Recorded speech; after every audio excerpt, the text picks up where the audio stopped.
प्रियांशु सिंह एक new post किए हैं। इसी वीडियो में शुरू से लेकर अंत तक लगा रहिए।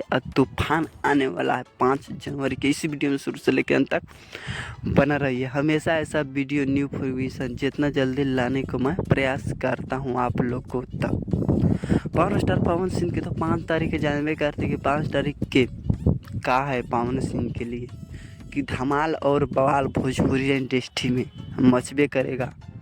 जो पावर स्टार पवन सिंह जो 5 जनवरी के मनाएंगे ना धमाल और बवाल, वो लग रहा है कि कोई भी नहीं मनाएगा। जो 5 जनवरी के पावर स्टार पवन सिंह के गाना आने वाला है और गाना तो धमाल और बवाल मचाएंगे। अभी बात करें कि गाना को लिखे हैं कौन, तो गाना के लिए प्रियांशु सिंह संगीत दिए हैं और आशुतोष तिवारी गाने को लिखे हैं। धमाल और बवाल भोजपुरी इंडस्ट्री में मचाएंगे। आप लोग देख सकते हैं कि प्रियांशु सिंह पोस्ट किए हैं कि रिकॉर्डिंग हो गई बा।